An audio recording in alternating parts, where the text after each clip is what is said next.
চালু করে দিলাম ভিডিও। নাও। নমস্কার বন্ধুরা, আমরা আজকে আবার আড্ডা দিতে চলে এলাম। আজকের আড্ডা হচ্ছে দিদির পার্লারে আমরা আড্ডাটা দিই, কারণ এখানটা বেশ এসি আছে। আজকে হচ্ছে আমাদের মুড়ি আর আলুর তরকারি।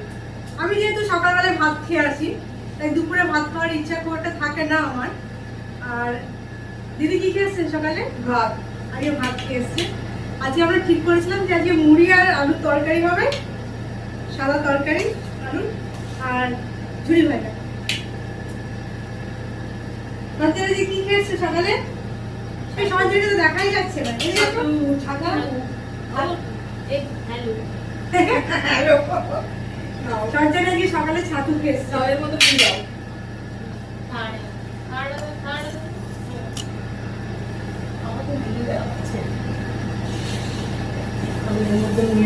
আমার মুড়ি আছে এরকম।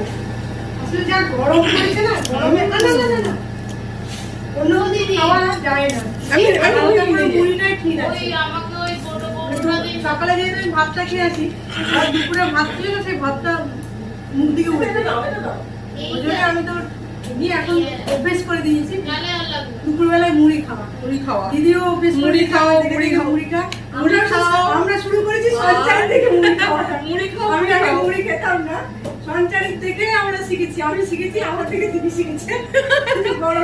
আমার মুড়ি খাওয়াতে ভীষণ আপত্তি একদম। আমি খালি ভাবি গ্রামের লোকেরা মুড়ি আরে খায়, এখন আমি খাই। আমি অবশ্য গ্রামের মানুষ, কিন্তু আমিও খুব একটা মুড়ি খেতে ভালোবাসি। যদি বলছি ঝুড়ি ভাজা নাও, ঝুড়ি ভাজা দাও।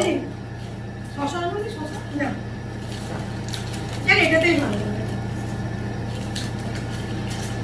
মুড়ি আছে, মুড়ি ভাজাটা মিশিয়ে দিলাম। এখানটা বসো না। হ্যাঁ, এখানে বসিয়ে বসো। এই কি হলো? ও হয়ে যাবে আবার।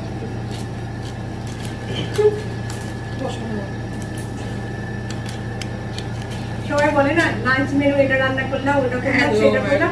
আমাদের লাঞ্চ মেনু হচ্ছে মুড়ি, ঝুড়ি ভাজা আর হ্যাঁ কি হয়েছে? আরেকটা প্যাকেট আছে কাটুন। তো বলো আজকে আমাদের খাবারটা কেমন? দিদি কথা বলুন।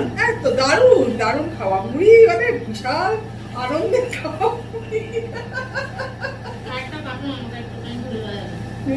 বলতে গরমে না মানে ভাতটা তার ভালো লাগে না। বাড়িতে একবার খেয়েছি তো, তারপর দুপুরে আবার ভাত বয়ে নিয়ে আসবো এখানে। মানে আবার তরকারি বড়রে, ডাল বড়রে, ভাত বড়রে প্যাকিং করতে আমার ইচ্ছে করে না।